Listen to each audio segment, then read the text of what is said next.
সকলে কেমন আছো? আশা করছি অনেক ভালো আছো। আমি সুকৃতি নতুন একটা ব্লগে সকলকে জানাই অনেক ভালোবাসা। এই 12:30 নাগাদ একবার ছাদে গেছিলাম।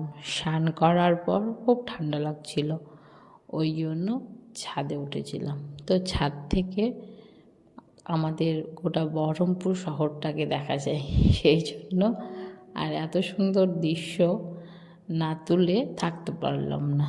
যাই হোক, তো প্রত্যেকটা নারী চায় তার স্বামী, সন্তান, পরিবার নিয়ে একটু সুখে থাকতে। কেননা কি, সুখ ক্ষণিকের, তো সেই জন্য তারা সুখটাকে ধরে রাখতে চায়। সেরকমই একটা ছোট্ট গল্প তোমাদের সঙ্গে শেয়ার করি বন্ধুরা। আমি একটা গ্রামের মেয়ে, বিবাহ সূত্রে আমার শহরে আসা। গ্রামের জীবন খুব একটা যে অস্বাভাবিক পরিস্থিতির মধ্যে পড়েছি তাও না, তবে যাই হোক, নতুন কিছু করতে গেলে সবারই চোখে লাগে। কিন্তু তুমি যদি কষ্টে থাকো, খেতে না পাও, কেউ একবার খোঁজ নেবে না। কিন্তু যেই তুমি একটু ভালো খাবে, একটু ভালো পড়বে, সবারই চোখে লেগে যায়, সবারই চক্ষু চড়ক গাছ হয়ে যায়। সেরকমই আমার সঙ্গে ঘটে গেছে অনেক ঘটনা।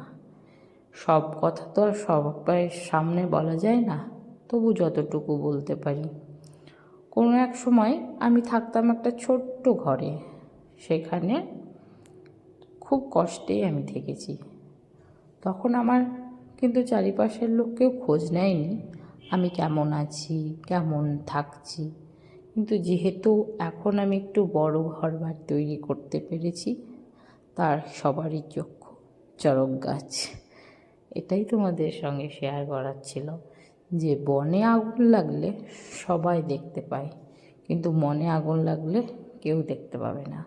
সবাই ভাববে, বনে আগুন লেগেছে, চলো চলো নেভাতে হবে।